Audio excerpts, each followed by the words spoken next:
Our sister's suicide affected not only our family, but the entire community in which we lived. She was beloved by nearly everyone. Wherever she went, she left an impression of kindness and comfort. Our town mourned, communally, over the death of Elise. She had a personal philosophy she followed, which essentially stated that life was amazing, an incredible phenomenon made even more wonderful by its ability to self-replicate and alter its own environment to facilitate further reproduction. She was forever awestruck by something we, as a species, consider so commonplace: our own existence. My younger brother was somewhat the opposite.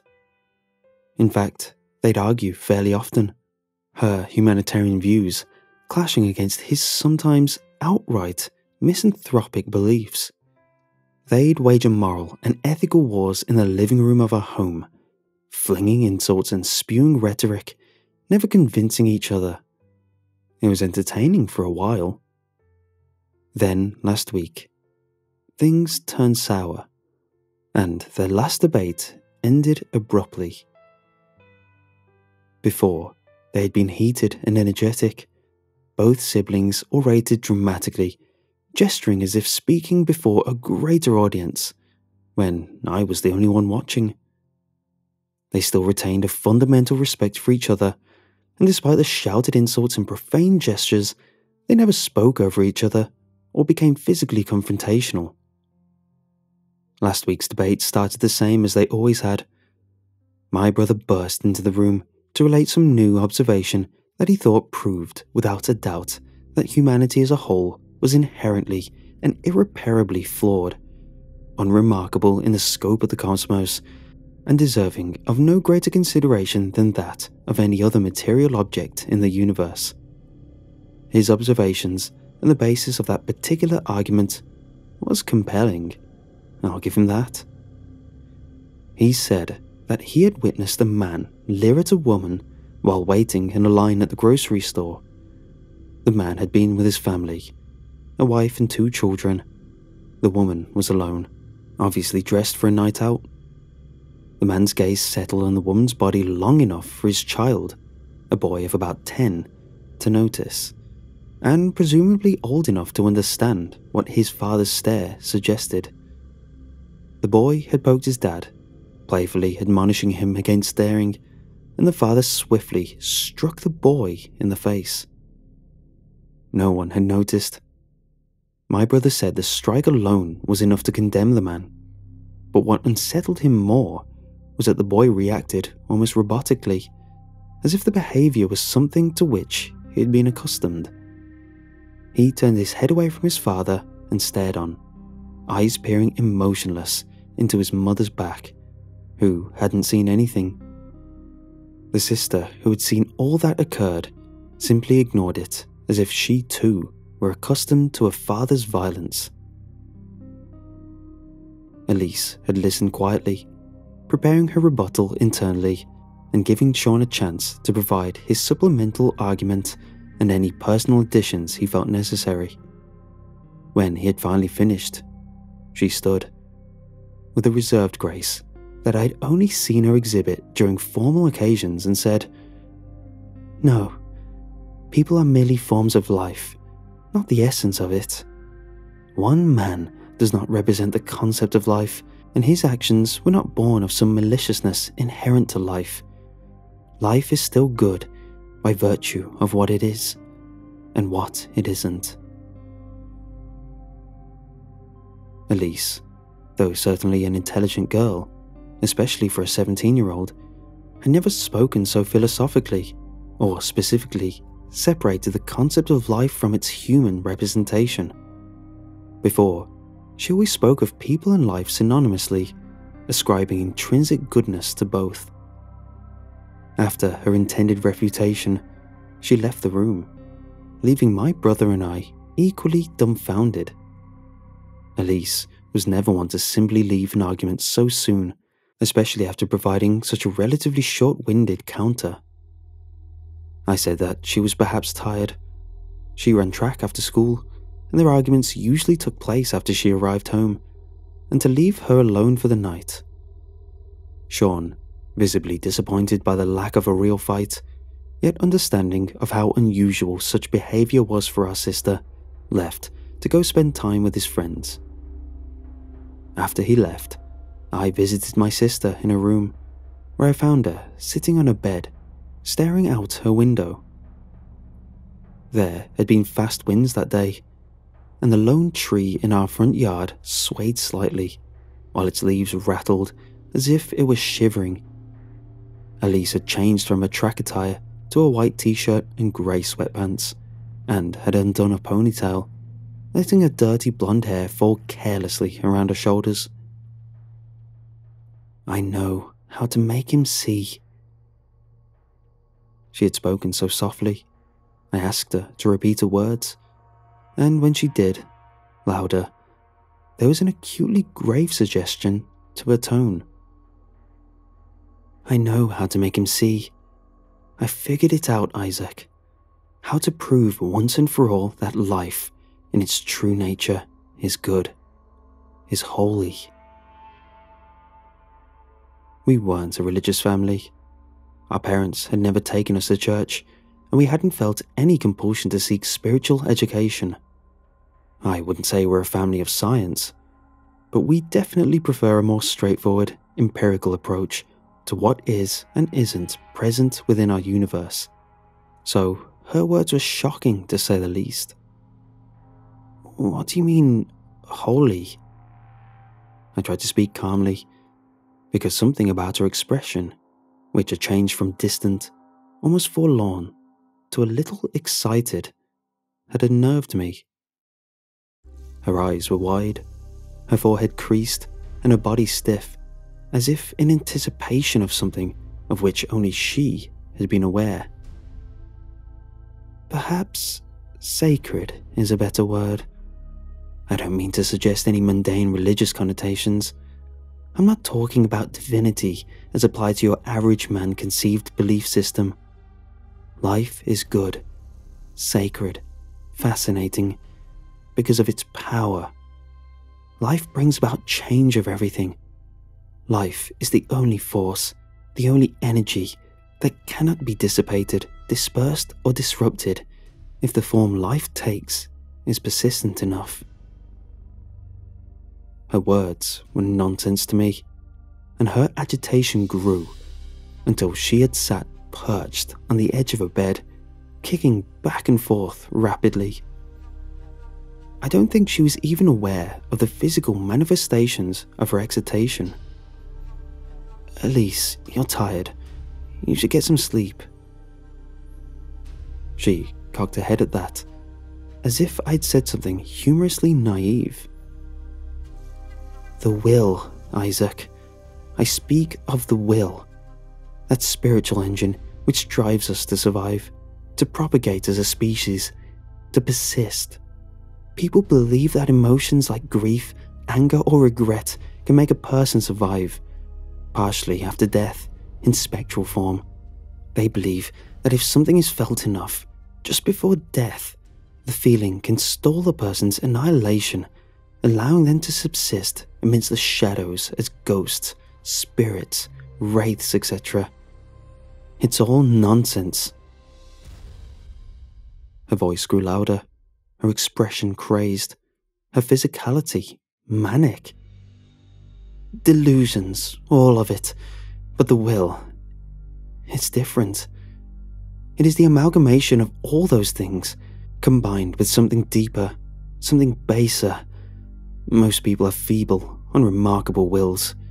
When they die, so too dies their will to reject death, to sustain life.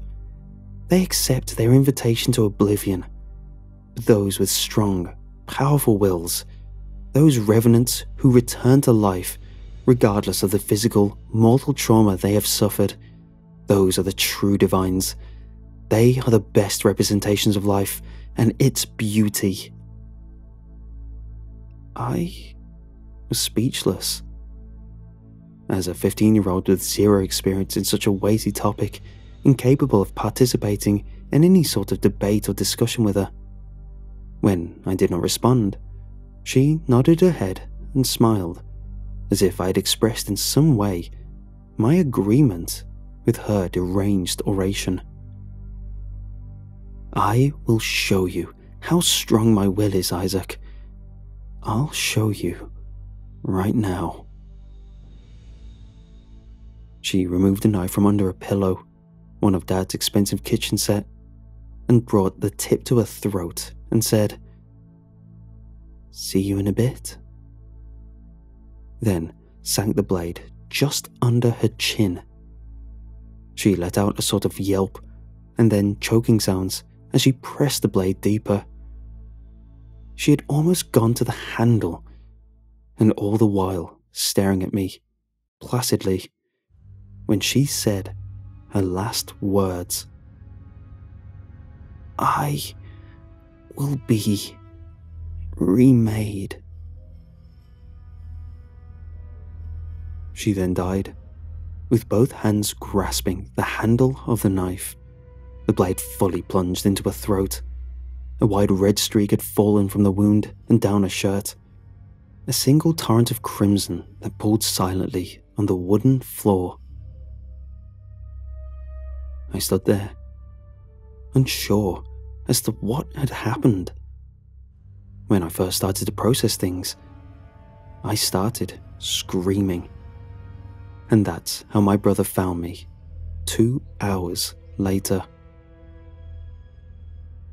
He said our sister's eyes were still open, even then fixed in a lunatic's gaze, as if she was still alive, staring into something beyond her perception. We buried her 3 days later. My parents didn't talk to us much while Elise had been alive. They both worked together in some pharmaceutical corporation and rarely had time to do family things. They were attentive enough, but still distant. After Elise's suicide, it was as if they lived somewhere else. I rarely saw them after the first few days following her burial, and when I did, it was only in passing, as if we were acquaintances, offering unenthused gestures of recognition on the street. They behaved furtively, as if they knew something about Elise that I didn't. When I could not extract answers from them, I investigated her room. I won't disgrace her memory by sharing any of the uniquely personal items I found. The only relative discovery was a series of medical documents dated a few weeks earlier, all intended for Elise. They detailed the results of a series of tests performed over the last few weeks, all of which indicated, without question, that Elise had a tumour on her brain. Her symptoms, some of which she had apparently described, others which were detected, listed such things as lightheadedness, blurred vision, hallucinations, and, on one occasion, seizure. I wasn't aware of any of this. I thought I had understood then. Her pre-suicide ranting had been the combined result of stress, a fear of death, and its permanence, and the warped thoughts of someone whose brain was being corrupted by a malignant tumour. It all made sense under that context. That tore me apart.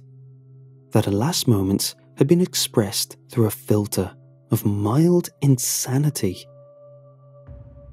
My sadness was replaced with fear when I began to hear her voice in my head.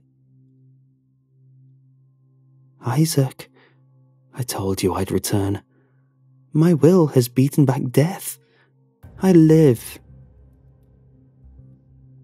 I first heard her while mindlessly watching TV, thinking about nothing. I didn't even need to look around.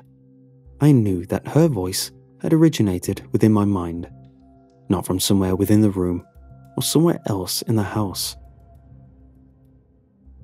She continued to speak with me after that, excitedly, constantly, never letting me have a minute of peace. She wasn't angry or hateful, or anything that would have suggested she was vengeful towards her brother, who had failed to save her, who had simply screamed and screamed for hours. But she wasn't kind either. Before, during her arguments with my brother, she would allow him as much time to speak as he wanted. But in my head, she went on and on, stepping over my thoughts, silencing my inner voice for hours while she expounded about her experience, quote, beyond the bounds of mortality. It was dreadful, nightmarish stuff. But she spoke of it almost lovingly. I started getting headaches. The more she spoke, the longer she took control of my cognition, the more she made me think and perceive as she would have. I went to the doctor, and after a series of tests, was told that I had a tumour growing in my brain. I asked Elise about it, and she said that my will was weak, and perhaps she could make better use of my body once I'd vacated it. She spoke softly, kindly, as a nurse would a moribund patient. I told her that maybe the tumour that was in her brain was a part of her, that her will, regardless of the body, was corruptive, that she was inherently bad. She stopped talking after that, but I can still feel her in me. I think she's just waiting for me to die. I don't hate her. I don't think she's evil. But I do think she's wrong about life. Wrong that it's good, just because it has the potential to surmount all adversity, survive all conditions. I won't let her have my body. She didn't want to be consumed by her tumour, wouldn't accept that kind of death.